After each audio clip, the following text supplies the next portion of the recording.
দেখুন মানুষ দিয়েছে ওষুধ আর তারপরেই দৌড়ে পালাচ্ছে নেতা। দেখুন এই যে নেতা তিনি দৌড়ে পালাচ্ছেন, পাশাপাশি পেছন থেকে ধাওয়া করছে আরও কিছু মানুষ। দেখছেন সেই ছবিটা যেখানে নেতা দৌড়ে পালাচ্ছেন, আবারও দেখুন সেই ছবিটা যেখানে নেতা দৌড়ে পালাচ্ছেন, তিনি বাঁচার জন্য দৌড়ে পালাচ্ছেন। কেন জানেন তো? এই যে আপনাদেরকে আমি একটা কথা বলে রাখি, কিছু কিছু নেতারা আছেন, নেতাদের কথা পরে বলবো, নেতার সাগরেদ যাদেরকে বলা হয়, যারা নেতার চেলা মুন্ডা বা যারা নেতার চেলা, যারা এরকম কিছু মানুষজন আছে না,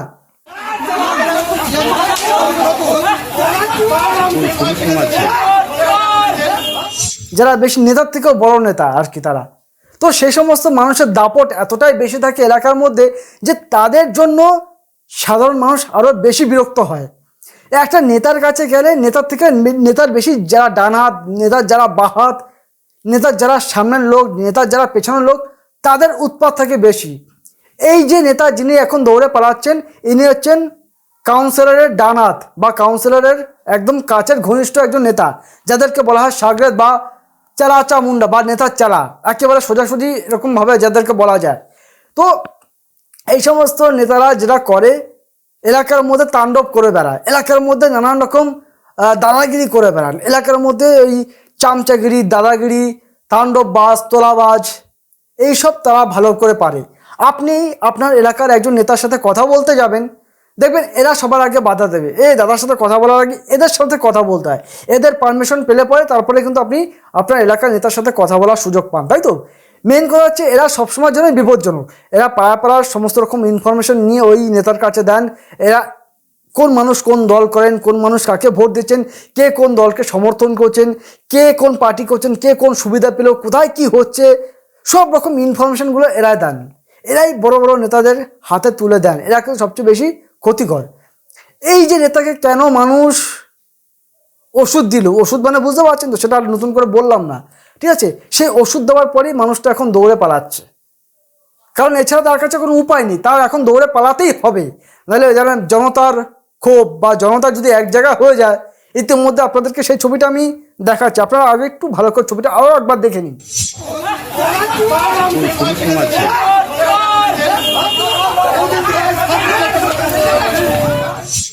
চলুন তাহলে শুরু করা যাক। আপনারা দেখছেন সাজবেলা আর আমি রয়েছে সুজয়। যদি ভিডিওটা ভালো লাগে না, অবশ্যই চ্যানেলটিকে সাবস্ক্রাইব করে পাশে থাকবেন। দেখলেন তো ছবিটা, এই হচ্ছে জনতার ওষুধ। এই ওষুধ খাওয়ার পরে যদি কোনো মানুষ আর ওই জায়গায় দাঁড়িয়ে থাকে, তাহলে তার অবস্থা কি হতে পারে সেটা আপনারা ভালো করে জানেন। তাই সেই মানুষটা দৌড়ে পালাচ্ছে।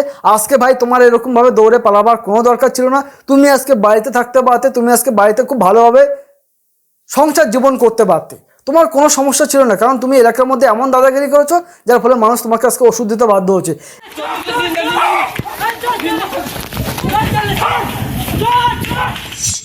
সব থেকে বড় কথা হচ্ছে ইনি যার হয়ে কাজ করতো, মানে ইনার যিনি কাউন্সিলর ছিলেন, মানে যে কাউন্সিলরের ডানা তিনি, সেই কাউন্সিলর কিন্তু ভোটের পর থেকেই তিনি কিন্তু পালিয়ে গেছেন বা তিনি কিন্তু গা ঢাকা দিয়ে রয়েছেন। তাকে কিন্তু খুঁজে পাওয়া যাচ্ছে না। যে মূল দোষী, যে মূল মাথা, তাকে কিন্তু খুঁজে পাওয়া যাচ্ছে না। তিনি কিন্তু এখন গা ঢাকা দিয়ে রয়েছে, তিনি এখন পালিয়ে বেড়াচ্ছেন। কিন্তু তার যে ডান হাত বাঁ হাত যারা রয়েছেন, তাদেরকে এখন হাতের সামনে পেয়ে মানুষ বুঝতে পারছেন যা করার তাই করছে। তো এই সমস্ত মানুষজন সেই সমস্ত নেতাদের হয়ে, মানে যে সমস্ত কাউন্সিলরের কথা আমি এতক্ষণ বললাম, সেই কাউন্সিলরের হয়ে তিনি এলাকার মধ্যে দাদাগিরি করতেন। আমরা যেটা জানতে পারছি যে কাউন্সিলর তিনি এলাকার মধ্যে মানুষকে সরকারি ঘর পাইয়ে দেওয়ার জন্য 10,000, 15,000, 20,000, 25,000, 30,000 এরকম বিভিন্ন রকম কাটমানি নিতেন, যে টাকার বিনিময়ে মানুষকে ঘর দিতেন। দেখুন সরকারি ঘর মানুষ বিনা পয়সায় পাবেন, সরকারি জিনিস মানুষ বিনা পয়সায় পাবে, এটাই তো হওয়া উচিত। তো সেখানে দাঁড়িয়ে এই সমস্ত কাউন্সিলররা বা এই সমস্ত চামচারা যদি তলাবাজি করে, মানুষের কাছ থেকে যদি টাকার বিনিময়ে যদি মানুষকে পরিষেবা দেয়, তাহলে তো ভাই মানুষের একটা সময় তো ক্ষোভ বাড়বেই। এটা তো স্বাভাবিক ব্যাপার। তুমি ক্ষমতায় ছিলে, তোমার দল ক্ষমতায় ছিল, তখন তুমি নানান রকমভাবে যত রকম অপকর্ম এলাকার মধ্যে দাদাগিরি তাণ্ডব তুমি করে গেছো ভাই। এবার কিন্তু তোমার দল ক্ষমতা নেই, তোমার দল মানে তৃণমূল কংগ্রেসের কথা বলছি। আর এই ঘটনাটা হচ্ছে বীরভূমের ছবি। তৃণমূল কংগ্রেস যখন ক্ষমতায় ছিল, তখন তৃণমূলের নেতারা যেটা ভাবতো, কি ভাবতো জানেন?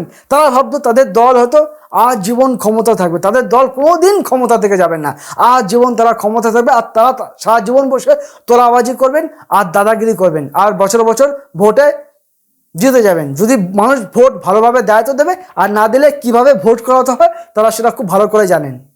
তো এটাই হচ্ছে এই সমস্ত মানুষের সব থেকে বড় ভুল, যে তারা ভেবে নিয়েছে তাদের দল আজীবন ক্ষমতা থাকবে আর তারা আজীবন তোলাবাজি করে যাবে। কিন্তু এবার যখন দল ক্ষমতা থেকে চলে গেল, তৃণমূল কংগ্রেস যখন পরাজিত হলো, বাংলায় যখন নতুন সরকার আসলো, মানে পশ্চিমবঙ্গে যখন নতুন সরকার আসলো বিজেপি সরকার, তখন কিন্তু ধরপাকড় শুরু হলো, প্রশাসন কিন্তু অনেক বেশি অ্যাক্টিভ হলো। এতদিন যখন এই সমস্ত তোলাবাজরা, এই সমস্ত নেতারা যখন পুলিশের ছত্রছায়া ছিলেন কিনা জানি না, তবে পুলিশ মানে এদের দল যেহেতু ক্ষমতায় ছিল তাই পুলিশ এদেরকে খুব একটা ছুতো না বা পুলিশ এদেরকে ধরতো না, কারণ এদের দল তো ক্ষমতায়, এরা যা খুশি তাই করতে পারে। এখন যেহেতু ক্ষমতার পালাবদল হয়েছে, এখন যেহেতু বাংলায় নতুন সরকার এসেছে, তো সেই সরকার খুব কঠোর অবস্থা নিয়েছে।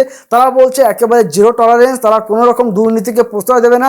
তাহলে এই যে দুর্নীতিগ্রস্ত নেতারা, এরা তো আর পার পাবে না। এরা হয়তো এই যে নেতা যা ছবিটা আপনাদেরকে আমি দেখাচ্ছি, ইনি হয়তো পুলিশের কাছ থেকে বা পুলিশের হাত দিয়ে পার পেয়েছেন, কিন্তু তিনি কি জনতার হাত থেকে পার পেলেন?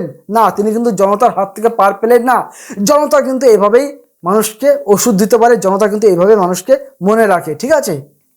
আজকে এই মানুষটা দৌড়াতে পারছেন না, তবুও তাকে দৌড়াতে হচ্ছে, আপনাদেরকে দেখাচ্ছি সেই ছবিটা, আরও একবার দেখুন, মানুষটা দৌড়াচ্ছেন।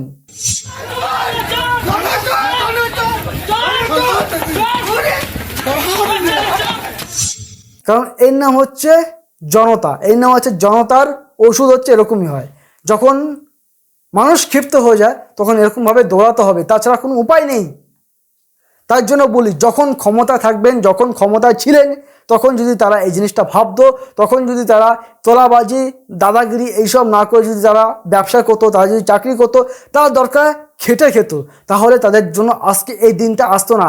আপনার এলাকায় যে সমস্ত তোলাবাজ নেতারা আছে, যারা একটু দাদাগিরি করে, পারলে তাদেরকে এই ভিডিওটা শেয়ার করে দেবেন, তাদেরকে একটু বোঝাবেন যে তোলাবাজি বা এলাকার মধ্যে দাদাগিরি করলে কি হয়, তার পরিণাম ভবিষ্যতে কি হতে পারে, সেটা তাদেরকে একবার বোঝাবেন। আমি জানি আপনার এলাকারও এরকম অনেক দাদারা আছেন, আপনার এলাকার এরকম অনেক নেতারা আছেন। আপনি যদি বাংলাদেশ থেকে ভিডিওটা দেখে থাকেন, তাহলে বাংলাদেশের রাজনীতিতেও এরকম ধরনের ঘটনা দেখা যাবে।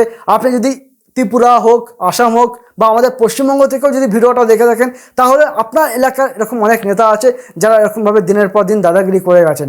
আমি এবার আরও একটা কথা বলতে পারি, যারা বর্তমান শাসক দলে যারা আছেন, বা যে সমস্ত বর্তমান শাসক দল মানে বিজেপির ক্ষমতায়, বা বিজেপি যেহেতু এখন পশ্চিমবঙ্গের ক্ষমতায়, সব বিজেপির যে সমস্ত নেতারা আছেন যারা বর্তমান শাসক দলে, তো তাদের উদ্দেশ্যে একটা কথা বলি, এই যে তৃণমূলের নেতারা যা যা ভুল করেছে, এই ভুলগুলো দয়া করে আপনারা আগামী দিনে কিন্তু করবেন না।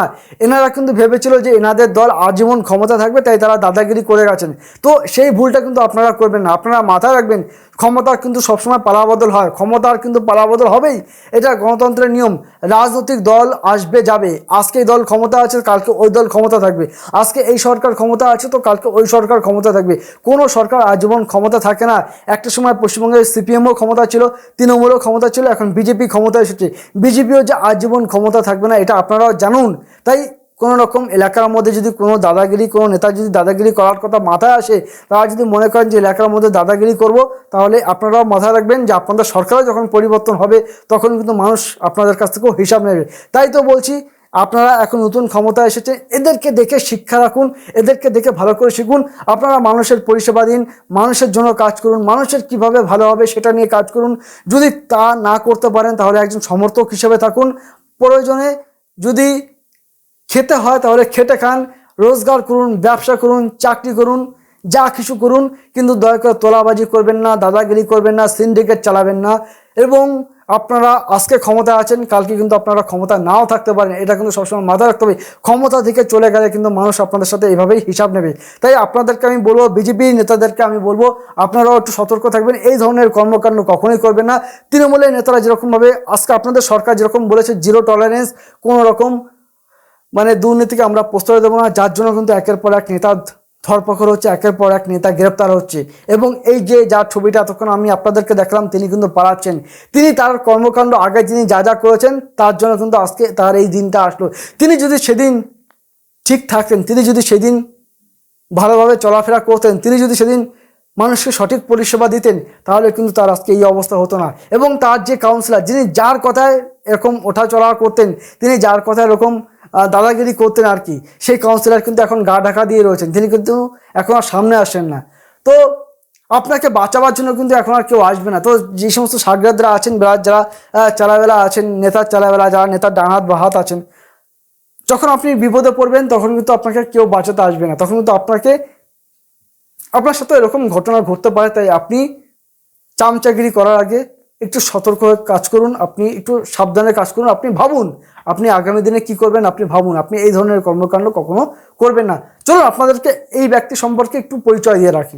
অভিযোগ যেটা রয়েছে সেটা হচ্ছে দুবরাজপুর পৌরসভার 6 নম্বর ওয়ার্ডের কাউন্সিলর ভাস্কর রুজের বিরুদ্ধে। তো আপনাদেরকে আমি সেই কাউন্সিলরের কথা বললাম, কিন্তু কাউন্সিলর তো এখন গা ঢাকা দিয়ে রয়েছে, তিনি তো এখন আর ঘর থেকে বেরোচ্ছেন না।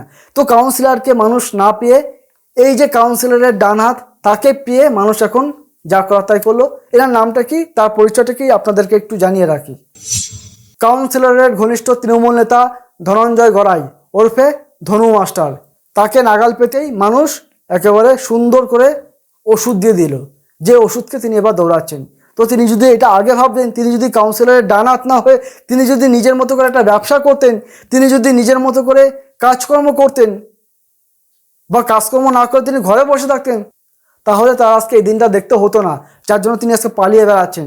তাহলে চলুন, আপনার এলাকায় যে সমস্ত নেতারা আছে বা কোনো রকম, বা আমার এই ভিডিওটা যদি কোনো উটকো দাদাগিরি নেতা বা কোনো উটকো নেতা বা কোনো দাদাগিরি নেতা যদি এই ভিডিওটা দেখে থাকেন, তাহলে আপনারা ভাববেন যে আগামী দিনে আপনারা কি করবেন। তাহলে চলুন, ভিডিওটা আমি এখানে শেষ করলাম। যদি ভিডিওটা ভালো লাগে অবশ্যই আপনারা আমাদের পাশে থাকবেন।